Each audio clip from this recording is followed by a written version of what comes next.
Ease of starting business में आज भी देश बहुत पीछे रह गया है हमारा।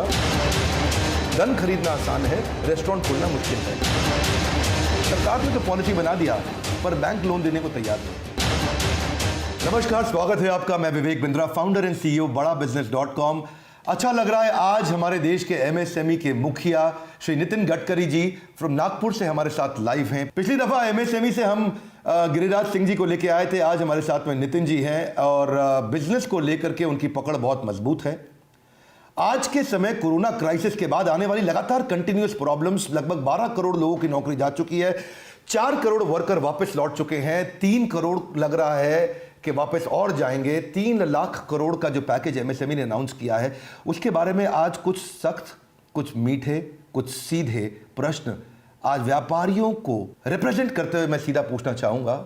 उससे पहले मैं नितिन जी, आपका सर बहुत बहुत स्वागत है, धन्यवाद, आपने अपना समय निकाला। नमस्कार। आपने जो 3 लाख करोड़ का जो कोरोना रिलीफ पैकेज अभी प्लान किया है, ग्रोथ इंजन इसको बनाने के लिए, उसमें ना तो आपने कोई इंटरेस्ट का वेवर दिया है, ना कोई टैक्स का वेवर दिया है, ना आपने कोई जीएसटी में छूट दी है।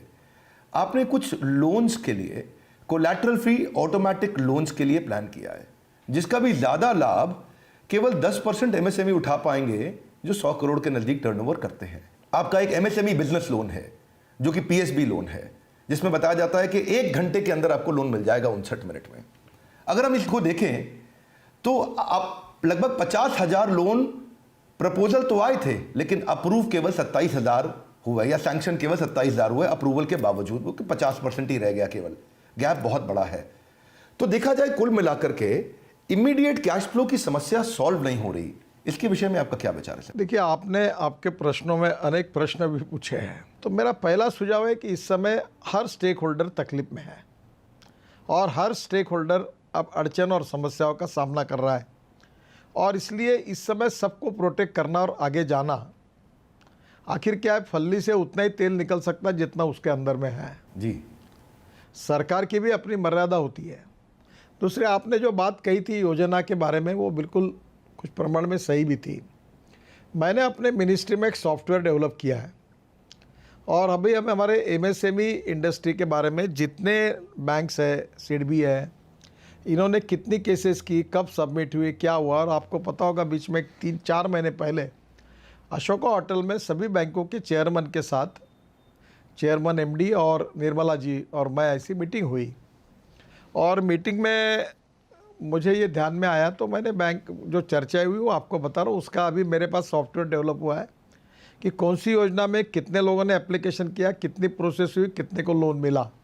तो आपका पहला मुद्दा उसमें थोड़ा तथ्यांश है कि 1 घंटे में मंजूर किया पर डिसबर्समेंट नहीं किया।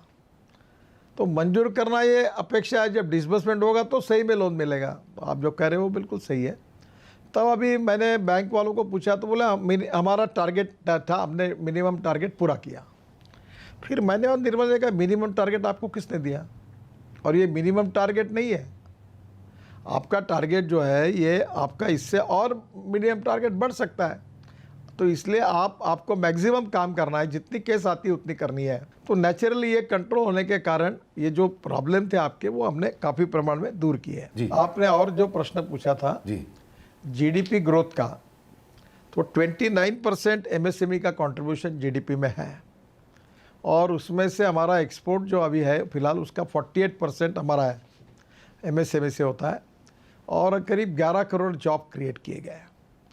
हमने ये टारगेट तय किया है, मुझे आई डोंट नो ये पूरा होगा या नहीं होगा, पर 5 साल में हम 29% जीडीपी ग्रोथ के बजाय हम लोग 50% कम से कम ग्रोथ में कंट्रीब्यूट करेंगे। और ये जो 48% एक्सपोर्ट है उसको 60% ले जाएंगे। और तीसरी बात हमने कही थी कि 11 करोड़ जॉब क्रिएट किए, 5 साल में 5 करोड़ नए जॉब क्रिएट करेंगे। अब इसमें सबसे इम्पॉर्टेंट चीज़ है, 3 टारगेट को छोड़कर तो अभी हमने एक नया एंगल इसमें लिया है कि हम लोग एग्रो एमएसएमई खोलेंगे। दूसरा एक बात मैं कहूँगा जिसमें आपका भी सहयोग चाहिए कि अब इंडस्ट्री जो आता वो नोएडा में घुसता है, गाजियाबाद में घुसता है, उधर वो गुड़गांव में जाता है, इधर मुंबई जाता है, पुणे जाता है, हैदराबाद जाता है, बेंगलोर जाता है और कलकत्ता जाता है, चेन्नई जाता है। तो ये हमारे लिए अच्छा नहीं है।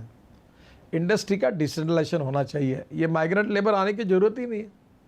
तो हमारा प्रयास ये है कि विलेज जो है ग्राम पंचायत, वही अभी हम एमएसएमई, एग्रो एमएसएमई वही खुलेगी, या एमएसएमई खुल सकती है कोई भी, वो वहाँ की स्कूल और कॉलेज को भी चला सकते हैं, हॉस्पिटल को भी चला सकते हैं, और वही वो ये रेंटल हाउसिंग का फ़ायदा लेकर या लो कॉस्ट अफोर्डेबल हाउसिंग का प्रधानमंत्री वहाँ एक स्मार्ट विलेज भी तैयार करें, और ऐसा करके एक एक विलेज में हम लोग इस प्रकार की इंडस्ट्री पैदा हो, विशेष रूप से 115 एस्पिरेंट डिस्ट्रिक्ट और विशेष सोशली, इकोनॉमिकली, एजुकेशनली बैकवर्ड जो ट्राइबल है, एग्रीकल्चर और रूरल है, वहाँ खुले, हैंडलूम, हैंडीक्राफ्ट से लेकर वहाँ काम बढ़े, इस प्रकार का प्लान है और इस पे ऊपर हम जोर देने वाले हैं। जैसा कि भी आपने बताया कि हमारे को डिसेंट्रलाइज करना है बिजनेस को, ऐसा नहीं हो कि खाली दिल्ली, एनसीआर, मुंबई, बैंगलोर, हैदराबाद में बिजनेस हो, डिसेंट्रलाइज आप उसे करना चाहते हैं। पर ये लो प्रोडक्शन कैपेसिटी के कारण, चूंकि बिजनेस तो इंडिया में आना चाहिए था यूएस और चाइना के झगड़े के बाद में, पर उसमें काफ़ी बिजनेस बांग्लादेश या वियतनाम या और देशों की तरफ मुड़ रहा है। कैसे वो एक लो प्रोडक्शन कैपेसिटी को बिल्ड करें? क्यों नहीं हम चाइना की तरह इंडस्ट्रियल नेटवर्क क्लस्टरिंग बिल्ड करते?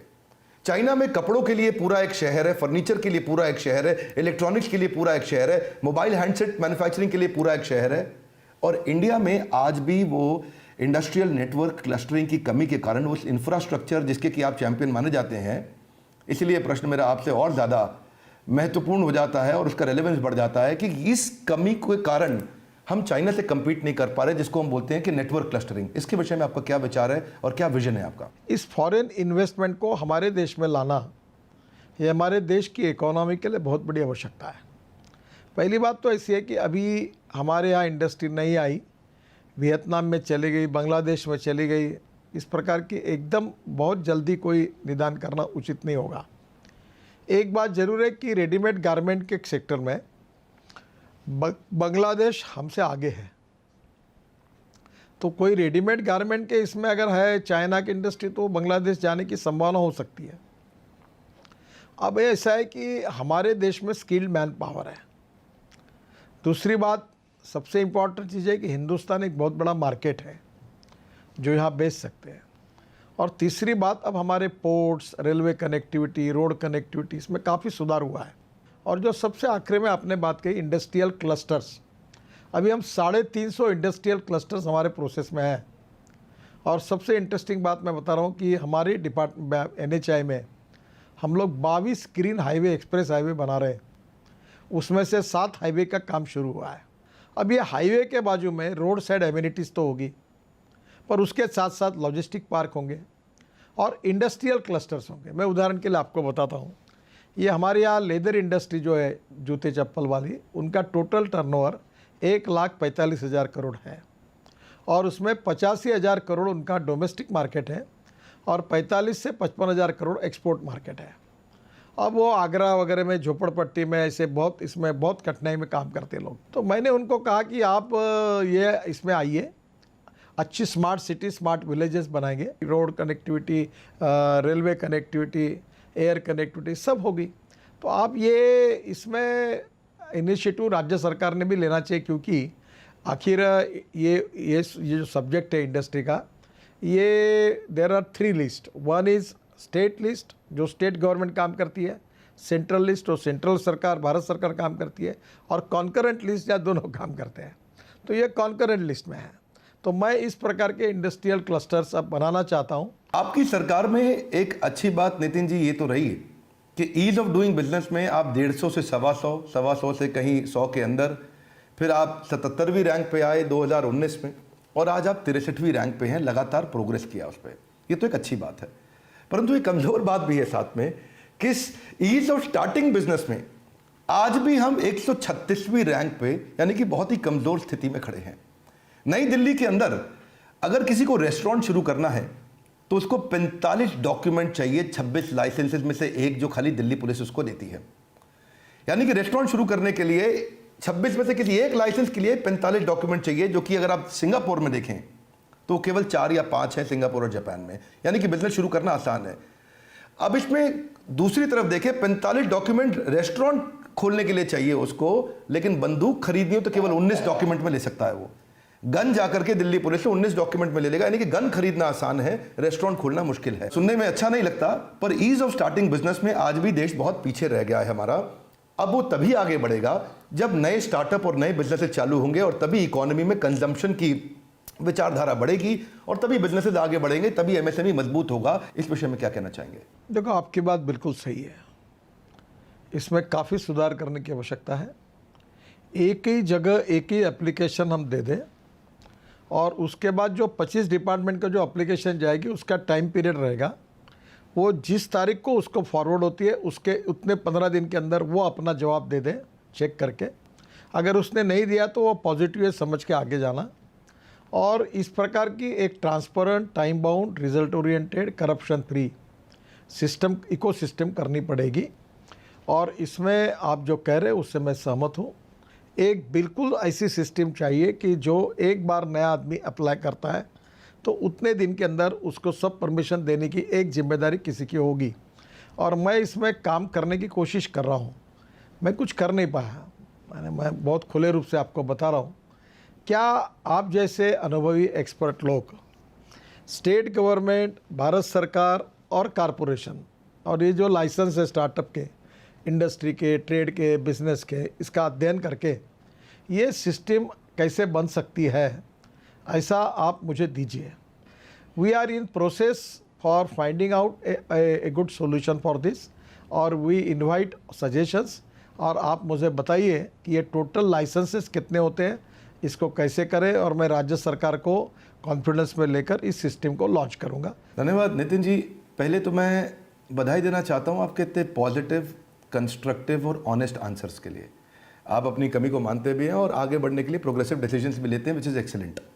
दूसरी चीज़ सर, मैं यहाँ पे बात करना चाहता हूँ, क्योंकि आपने सुझाव की बात करी कि सुझाव लेना चाहते हैं। बड़ी एक अच्छी बात है कि 6.5 करोड़ के आसपास हमारे एमएसएमई, 6.25 करोड़ रजिस्टर्ड हैं, रजिस्टर्ड एमएसएमई, पर उतने ही 6.5-7 करोड़ अनरजिस्टर्ड एमएसएमई भी हैं।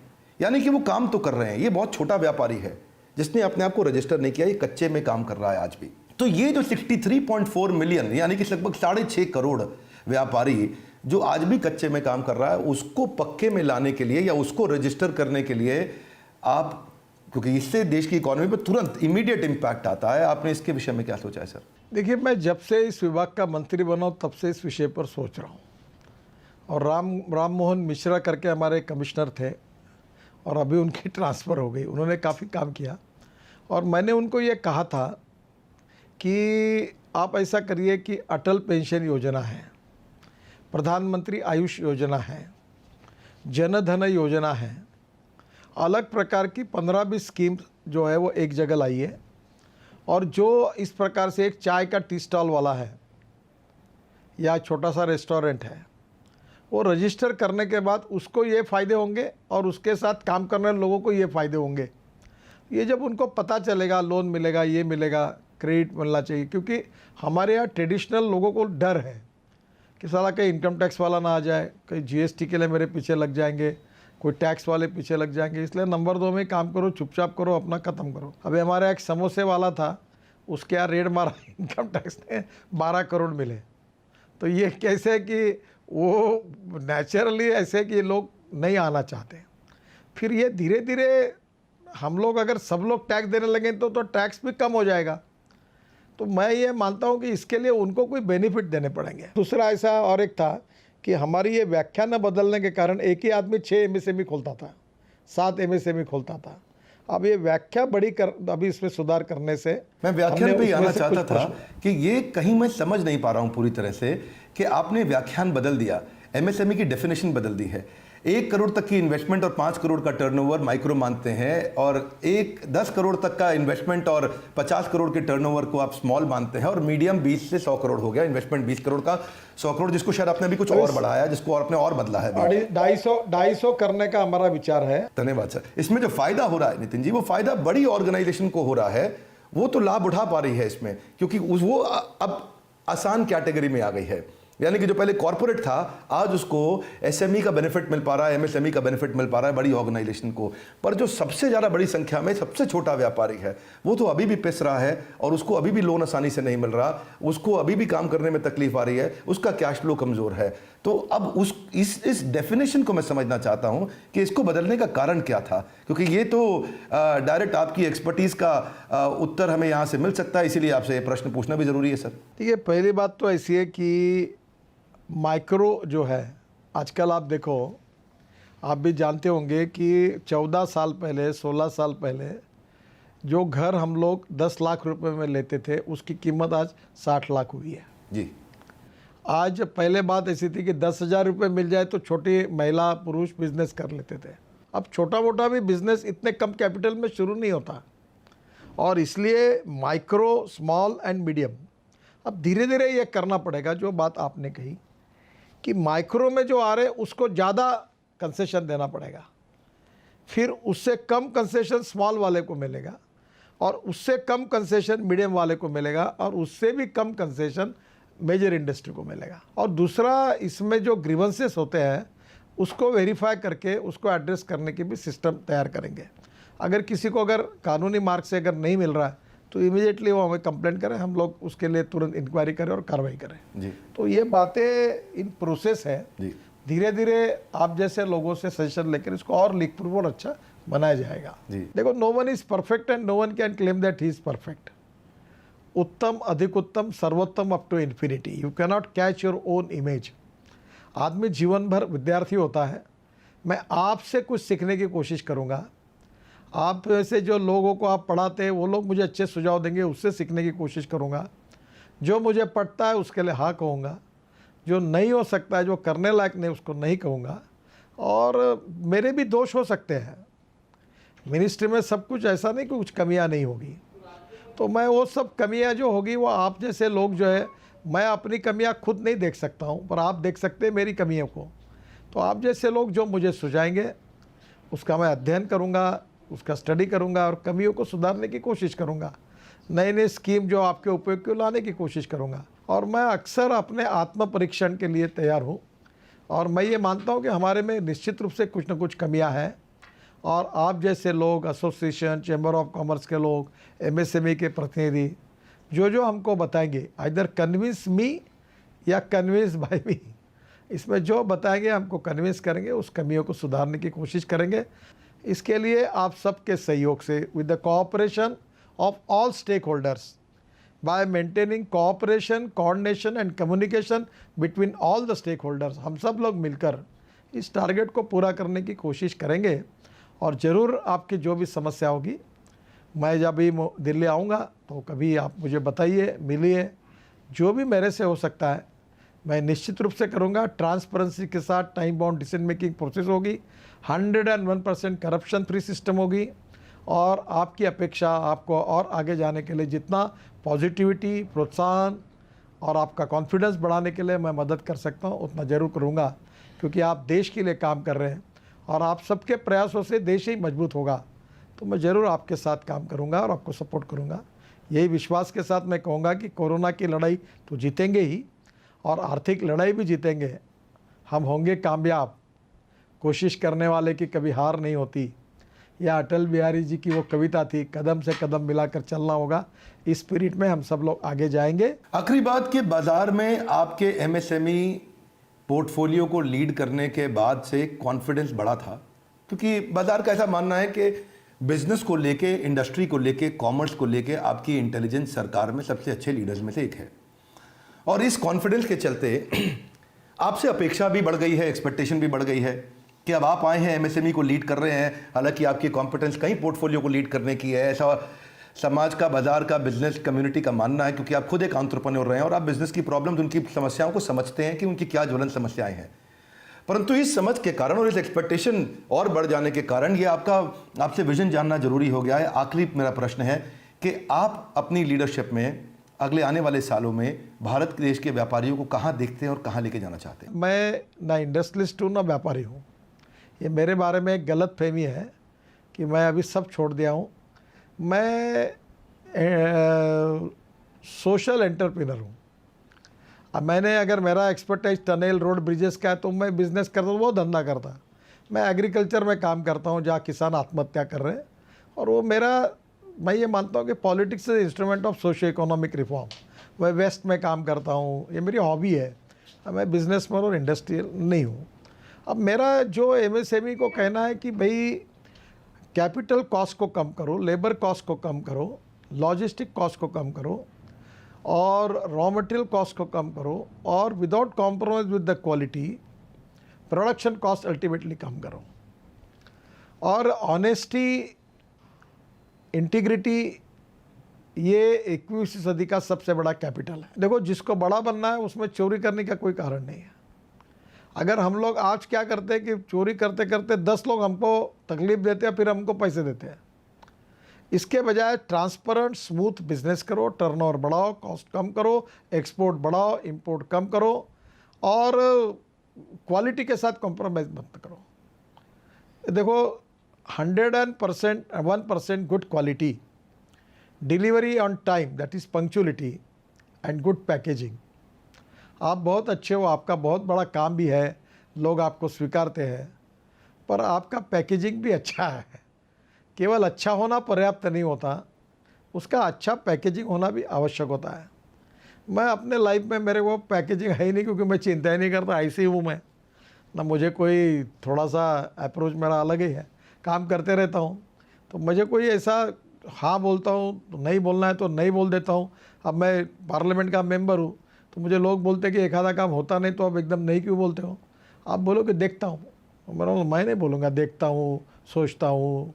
एक तो मैं बोलता हूँ हाँ या ना, तो बोले इससे राजनीति में तुमको तकलीफ होगी। बोले हुई तो होगी। जो मैं एक आधे को बोलता हूँ, बेटे को तेरा काम होता नहीं, फिर से तकलीफ मत उठा और अपना पेट्रोल मत खर्चा कर, ये होने वाला काम नहीं है, ये नहीं हो पाएगा। तो कहीं ना कहीं क्या होता है कि ऑनेस्टी, पेशेंस, ट्रांसपेरेंसी और प्रेजेंटेशन अच्छा, ये बहुत उपयोगी है। और जो बातें आप सिखा रहे हैं एंटरप्रेन्योरशिप से लेकर सभी प्रकार की मैनेजमेंट की, जो आप बातें हमारी कमियाँ बताएंगे उसको सुधारने की कोशिश करेंगे। धन्यवाद, थैंक यू वेरी मच। धन्यवाद नितिन जी। मैं आप यही कहना चाहूँगा कि आपने जो रेवेन्यू स्ट्रीम्स की बात करी, ये आपके विषय में बहुत पॉपुलर है, प्रचलित है कि जहाँ नितिन गडकरी जी हो वहाँ अगर कहीं कूड़ा कचरा हो तो उसमें से भी रेवेन्यू निकाल लाते हैं, कहीं नदी नाला बह रहा हो तो उसमें से भी रेवेन्यू निकाल लाते हैं और सरकार को अच्छे प्रॉफिटेबल बिजनेस इकोनॉमिक मॉडल बना करके देते हैं। आपकी ये जो सूझबूझ, दूरदर्शिता और आपका जो ये कॉम्पिटेंस है सरकार के लिए नए रेवेन्यू स्ट्रीम्स खड़ा करना और सरकार को एक अच्छी मजबूत इकोनॉमी देना, ये आपकी सबसे बड़ी कॉम्पिटेंस है। और हम आपको हमारी शुभकामनाएं, हमारी तरफ से आपके किए गए अच्छे कार्यों के लिए बधाइयाँ। आप चाहते हैं कि आप जिनके लिए हम काम कर रहे हैं बड़ा business.com में, उनको बिज़नेस बड़ा करने के लिए आप इसी प्रकार और मदद करते रहें, अपने एग्जीक्यूशन एबिलिटीज़ को और आगे बढ़ाएं। हमारे प्लेटफॉर्म पे आने के लिए, हमारे 1.25 करोड़ सब्सक्राइबर्स से आकर के मिलने के लिए, अपने हमारे प्रश्नों का उत्तर देने के लिए आपका हृदय की गहराइयों से प्रेम पूर्वक बहुत बहुत धन्यवाद।